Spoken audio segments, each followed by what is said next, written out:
Welcome to the Leadership with Vision podcast by Austin Gardner.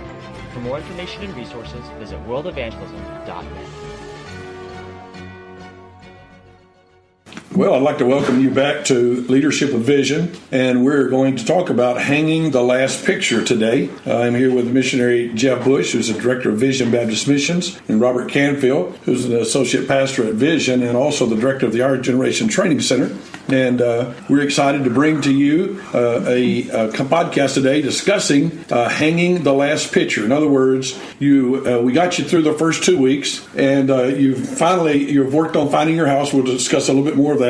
So you've gotten your house, and hopefully you got a house, you got a car, although you may not have one yet, or at least you've learned how to get around the city. You've learned how to hang on to your bags and not lose them, and not lose your passport, and not lose all this other information that you have to have. But you are so anxious to get into the ministry that you're about to damage your marriage. And so the fellow that when I first got started in missions, I didn't get a lot of help. But one of the things he said that I really liked was hang the last picture. And he said, make sure your family is comfortable. Make sure your wife can feel like she's at home. And that's where the phrase hang the last picture came from. And so we're going to work our way through that. And again, I've got Jeff Bush, who has quite a bit of experience in this area, and Robert Canfield, and we'll all just talk and ask questions, and maybe this will help you think about what you do in those first few weeks after you've arrived on the mission field. You guys can go ahead and give a greeting, say whatever you'd like to say as we get cranked up. Well, allow me to say the topic, of this discussion is very important. A man has a drive within him that he wants to jump out, get into the ministry. Man, let's get this ball rolling. Been praying and waiting for this for a long time.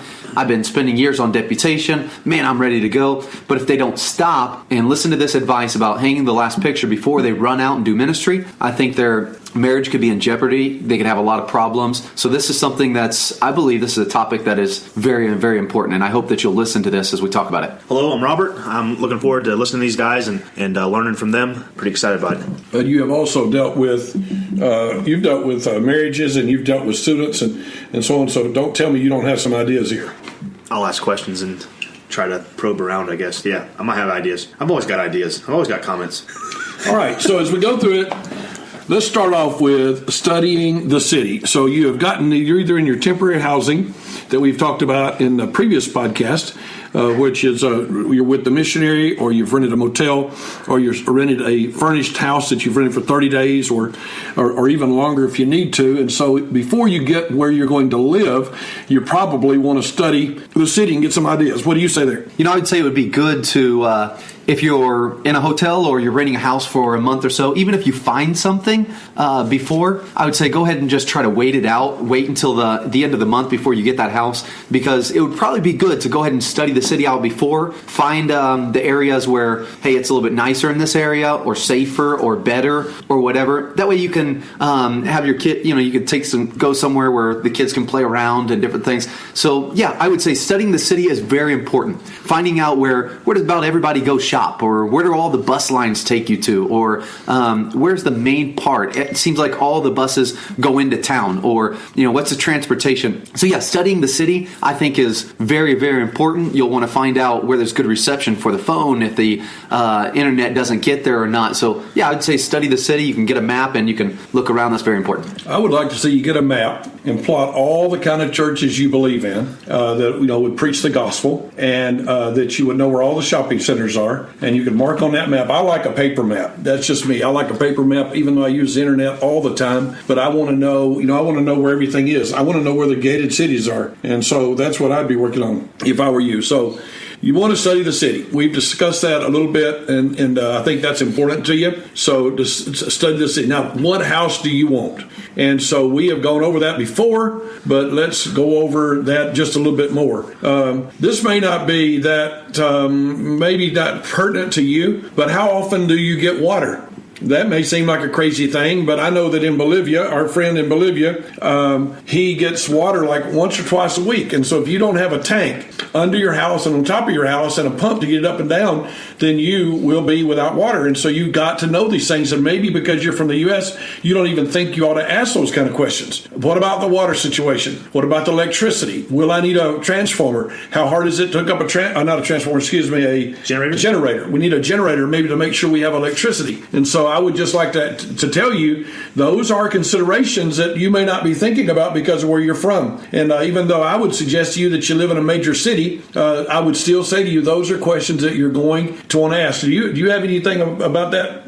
No, I would agree. I mean, you do have to be patient. I mean, water is going to be cut off, or seemed like every time it rained in my area, Lord have mercy, our electricity went off, and when our electricity went off, our water went off because we had a pump on top of the house, and so it became very annoying. But you could find out about those things if there are water cuts or electricity. You have to ask a lot of questions. I remember going to one house that I rented, and they told me it had great water pressure, and so they turned the water on, showed me the water pressure, and then they didn't tell me that at 6 o'clock at night the pumps got turned off. And so anytime you went to the bathroom all night long, you either used a bucket to flush with, or you waited until the next day, and no showers after 6 or before 6, because it was 12 hours of no electricity or no pump because somebody had to stay at the pump station. I think you want to find that out. We've already discussed the internet. Make sure you can get internet so you can have Wi-Fi and all of that if that's interesting to you, important to you.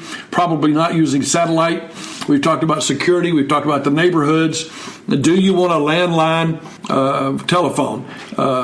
Probably nowadays not as important as it used to be, but in some places it might still be very important. And so you might want to consider that. Anything before we go down to appliances there, Jeff? What about like your, what is it called, your lease? How long do you want to lease a house? How much, does that make sense? Yes, it's a very important question. That's a good question. I think you want to be careful not to rent a house for too short a time. Months would be definitely, I wouldn't want to do months.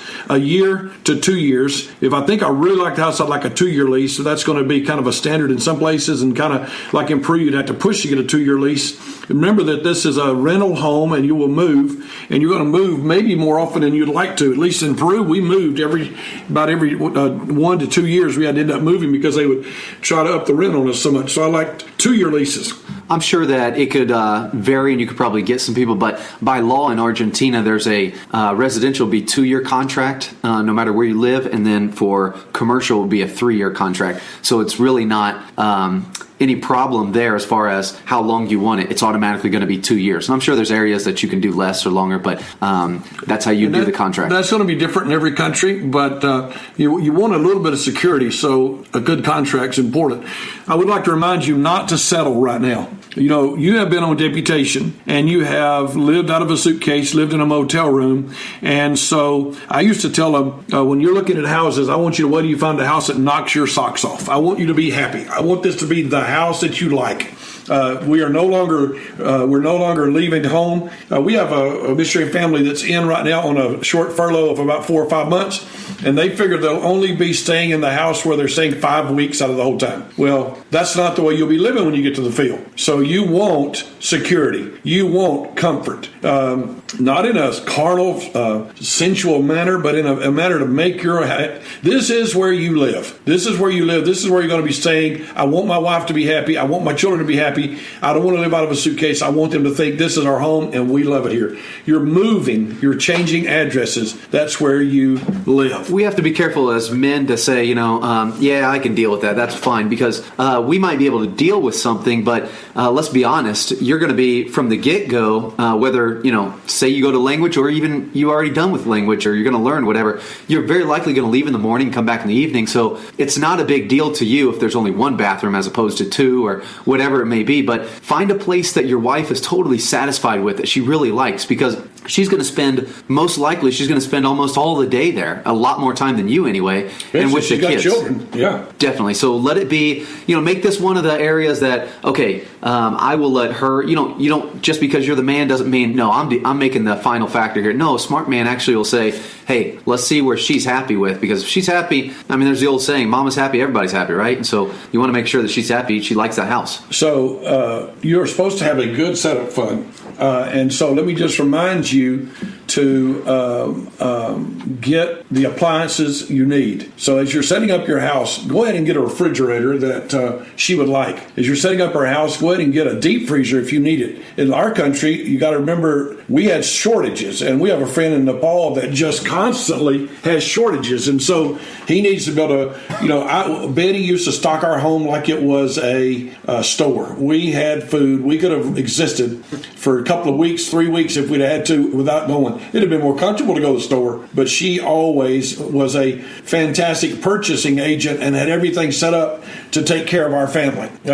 Okay, so I'm talking about getting appliances, getting a refrigerator, getting beds. Remember, to get a very good bed, you spend a third of your life in bed. So that means in a 4-year term, you're going to be in the bed over a year. So don't get a lousy bed where your back hurts all day long or where you don't feel good. But go ahead and make sure I would spend more money on a bed than I would on anything else, because you are spending up to a third of your life in bed. So it is valuable. I don't think people think like that, but I think that's a pretty wise, personally, I think that's a pretty wise thing. And as husbands, we got to be very careful not to be stubborn as far as, look, I didn't grow up with the deep freezer. You don't really need that. I mean, you're fine. If we can fit everything we need in the fridge and the small freezer that comes with it, you don't need anything else. No, actually, if your wife wants that, it's going to make her happier, then I would say that's a very small price to pay. She very likely doesn't even know what she wants. She's never lived overseas either. And things change. There's not a Walmart just down the road. And if there is a Walmart, even in Argentina, it may not be like a real Walmart. Not at all. and then if you're in a country where there are shortages, what are you going to do? All right, so you want to be comfortable. You want her to be comfortable. You want to make sure that you have. Even if she says, nah, I don't necessarily need that. Okay, that adjective necessarily means she really wants that. She just doesn't know how to tell you. So you got to, be careful of those things. Get the things that you would think that she would like or that she would need. Have a very nice, all we're saying is that your house must be her castle. It must be a very nice place so that you really do have that liberty to do ministry and go out there and do what God has called you to do, because you have a comfortable place you can come home to. Now, I would like to remind you that you can adapt your house. You can install things. So when you go in the kitchen, if you're in Latin America and quite a few countries around the world, the people are used to having servants. If they live on the level where we're used to living, the kitchen may not be a very nice kitchen because they're used to having servants do a lot of those things. And so an American lady may walk in and say, I'd like a nice kitchen. This is not a nice kitchen. Maybe their homes aren't set up to have dryers. Maybe they're not even set up to have washing machines, deep freezers. Maybe the refrigerator they use is more like a refrigerator for an apartment, and you've got a family of 6 or 7 and you want a bigger refrigerator. Can we adapt the house? And so there will be a space for a stove, and maybe it's a very small stove. So maybe you'll go get a cabinet made that'll fit in that space and put your stove over to the side where they would have had a refrigerator, and then put the refrigerator on another wall. So you're going to have to adapt. You're going to have to adapt. Maybe there's no hot water to what would be the washing machine. It's not a big deal. You can pay somebody and run some pipe and then return the house back to the original condition if the landlord so desires. But you need to be ready to think through, how can I adjust? So don't look in and say, well, this is that house and I don't like it. Look at it and say, how can I fix this house to look like and accomplish the things that we want it to accomplish? Did y'all have to make any adjustments? We made adjustments in every one of the houses we did, even if it's something as simple as the paint color, or where you want the living room to be as opposed to dining room, or you want to move. Yeah, I mean, there's all kinds of things that you can make happen. So even closets may not be set up like our closets. So when you look at a closet, you'd be like, that's not a good closet. Well, then figure out how to make it. One thing I learned, Peruvians have a very good closet system, but they usually didn't have closet rods in the ones that we rented, so we'd have to go install closet rods. Not a big deal. You can hire somebody to do it, and you can do a lot of it, but you've raised the setup fund, so get the house set up in the conditions that you like.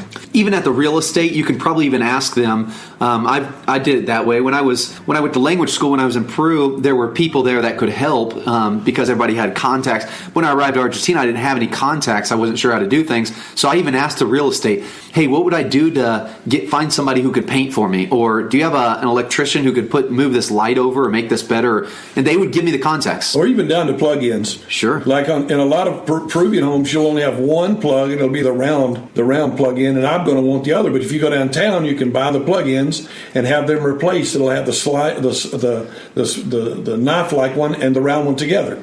And so you're going to want to make all those that you can. Now, something that we need to understand here is you're going to have to adapt to culture. Will the appliances arrive on time in Argentina? Without a doubt, absolutely no. So they tell you your refrigerator will be delivered Friday at 2 p.m. Might as well wait until the next Friday. It's not going to happen. Okay. Best thing you can do is just keep annoying them and just realize, hey man, you're there for the long haul, so don't get so stressed and like, they promised me. They'll promise you anything, bro. You're not going to get it done. So just calm down. If it takes a little bit longer, it's okay. Okay, I can paint the house any way I want to paint it and always return the paint. Sure. Take a picture so you'll know what the paint looked like before, what color the paint was. Do it so if that's what he wanted, he may like what you do better. And so take a picture of all damaged places. For example, the bathroom, the toilet was broken, the sink was broken, or whatever. If you have pictures, you will have a little room to argue. In Peru, at the end of almost every contract, it was a battle. How about in your place? It was. Most of the time, whether a church building or a house, I lost the guarantee just because I don't really like to fight a whole lot. And so they would argue with me, and they would say it was like this. And I said, yeah, whatever, dude, just keep the money. I don't really care. I lost it a good bit. But yeah, take the pictures and remember, you might have the attitude, your wife might say, I would like that house, but man, I don't like the colors, and I really don't know that I like this area. Just say, we get that done. That's not even a big deal. And that doesn't mean that you have to do it, but be smart. I mean, use your time wisely and say, hey, I get somebody to paint that for us. I get somebody to change that for us. You raised enough money to get this done. Don't fall into the trap of being a handyman. That's not your job of what you're supposed to do. Question. Yep. For a guy that doesn't know the language and he goes to the mission field and he's trying to set up his house, he's trying to get the electrical stuff that he wants put in and all this stuff, the carpentry. How does he go about finding the electricians, the carpenters? How does he find, does that make... A lot of the first ones that we had in Argentina, they came from the real estate company. They were contacts of them. And so I was just hoping the best that they would, they would help me out. And so I would say, how do I paint? I need paint. And you talk Tarzan, do whatever you got to do until you learn. And they'll send somebody over. Now, obviously, you're going to have to pay them, but hey, that's what you raised that initial amount for. So the moving costs. So, and I think it's a lot of stupid tax. And I think maybe that first year, if you don't speak the language and you don't have these contacts, you might get stuck with a lot of stuff you ought not have to get stuck with. And so you might just have to deal with it. But after a year, you should have enough language to know what you're doing. And as you go along, you'll learn more. Now then, how do you hang the last picture? What kind of decorations do you have? So I would say a lot of times we got to be careful because we'd say, well, in my church, I want to make this a national church. I want to make this like that. But in your home, this is your home. So if you have family pictures, if you want to bring something that's a reminder from, that your wife had when she was a kid or something. In other words, your home is your home. It doesn't have to be just like the people. Eventually, you're going to start getting things like they have it. But make it however your wife wants it, however you would like it. Now, bring the decorations. Bring some pictures with you. You can always buy some nice stuff there. But go ahead and just, whatever she needs as far as before you run out that door, get the walls painted. Before you run out the door, make sure you get that refrigerator put in the house. Before you run out the door, get all these different things. If you don't have anything and you take off running out the door for ministry, she's going to get frustrated, your wife, and, you're going to have some repercussions and some problems because of it. So hang that last picture. Make sure things are bought, taken care of, that you take your wife to some stores or let her go places and pick the decorations of the house. Okay. Also, there's one consideration about decorations. Don't hang offensive things in public parts of your house. So, don't hang the Declaration of Independence in your living room if you're in Great Britain. And don't hang an American flag unless it's in the back room. You need to let these people know that as much as you love America, you are there to love them. And so your decorations need to be neutral in that area. So that should have already been taken care of before you ever got here. Now, you're going to need to get a car. And could I suggest that you get a larger car? And so what should you consider? You already have 2 or 3 children, and you're going to have guests and have people there with you. So maybe you shouldn't buy just a 5-seat car. What do you think about that? I would agree. You have to realize the cars there that are for 5 people are actually for 3 Americans. The cars in America, the Fords and Chevys, are made a lot bigger than what a car in your country very likely will be made. And so you want to get something a little bit bigger. If they have a minivan style, if they have like an SUV style, something a little bit bigger, find something that is going to be comfortable for you guys, something that you like a little bit better. And so I'd say don't just get a little rinky-dink unless it's for you personally, just to run around by yourself. A secondary car, but you got to take your family, and if somebody comes to visit you and so on, you want a car that's a little bit larger. You raised a good setup fund, so this is where you're going to use it. Now then, when you get your money out of the bank, you're probably going to have to save up big money because you're going to pay cash for a lot of things. So you're going to want to find some places to hide money in your house or in some way to keep it from being stolen if somebody were to break in your house. So, think of good ways that you could hide things. Don't leave it in an obvious place. Don't put it in your sock drawer. And know that you may be going to need to get cash to pay for a $15,000 car, and you're not able to just go to the bank and write a check. So what did you do about money? Put it in my sock drawer. No, but I would say that might not be the wisest place. Right? You will need to pull out money from the ATM machine to have it on hand so that when you do want to buy something. So, you want to pull it out and hide it in different spots, hide in a couple different spots. Maybe you ought to remember the spot you hide it too. Yeah, very true. Write it down on your computer. Have it somewhere. You got to get money from the ATM, and so also you're going out and you're pulling out large amounts of money, and you're worried about whether somebody's going to beat you up. So be careful with that. We've also talked about dealing with the language and how you're going to have to get by the way you can till you get where you're able. And even when you're dealing with missionaries that are there in the country, some of them won't have your taste, and some of them will be quite demanding and pushy about how you ought to do things. And so you're going to have to learn how to be kind but firm, and how to do what they say as much as you feel like is right for you, and to not do that. So how would you deal with other missionaries there? Everybody's going to have their opinion. I would listen to them, give them at least the due respect that they deserve as far as listening to them, what they say. I've had missionaries tell me when I was there, hey, you cannot find a good mattress. And the mattress might have been a little bit different, but yes, you can. And you cannot trust people, or you cannot, they're going to tell you all kinds of different things. I would be nice and, say, how about that? Okay, good, thanks. And just walk away. But just keep looking around and don't take everything that they say as it is from, written in stone from God. I would just try a lot of different things, be respectful to them, but then go and do what you know is right. And if it's a preference thing, don't worry about it. Go look for it. The missionary might, just like everybody else, we get stuck in a rut. And after we get stuck in a rut for a while, then we kind of don't even look for the new things. We're just stuck in what we already know. Okay, I don't know if there's other stuff that we ought to say. Robert, does this cause any questions that somebody should be asking right now? I'm thinking. Okay, what about you, Jeff? Got any more that you should add to this about hanging the last picture? No, I would just say, we've already stressed it. We've already said it. But just remember, get things that are nice. Don't be stubborn. Don't be a penny pincher. Let your wife have things that she likes, that's going to be comfortable to her. If she gives you an idea, then go ahead and do it. My wife sends a note in. She's listening, so she didn't want to say it, so she wrote me a note. If National is helping you take money out, be careful because they see your balance. You want to say something about that, Jeff? I can say that happens. So you want to be careful about, you have more money. Don't flash your money. Don't pull your money out. Don't show off your money. Don't let them know about that. You're using this money to get set up. You will always have more money than a lot of the people you're working with. So be very discreet about the money that you're handling. I think that's a very good point that my wife Betty just brought in here for us to say. Well, as we wrap up everything, I would just like to remind you to be careful to take care of your wife and children. I want my wife and children to be happy. I want them to enjoy living in the country. I want them to enjoy doing the ministry there. And so I'm going to work at making them as happy as I possibly can. And you may think that that's carnal and that I have my focus off, but I've been married almost 43 years and I hope to stay married a lot longer, and until I die. Fact is, President Jimmy Carter just celebrated 70 years of marriage. I don't know that I could ever do that because I'd have to be 88 years old, but that's a worthy goal. I might not have always liked his politics, but I definitely like the fact that he married to the same woman for 70 years, and I want to keep my wife happy. Any final thanks from any of you guys? Well, I would say just as a final, you might be thinking, hanging the last picture is something really small, but it's the small details that make big messes and destroy a whole lot. So make sure you do take care of the small things, and all the small things added up will take care of the big things. All right, Robert? Happy house hunting. Happy house hunting. All right, well, thank you very much for listening to Leadership with Vision. This has been Pastor Robert Canfield, Missionary Jeff Bush, and Austin Gardner.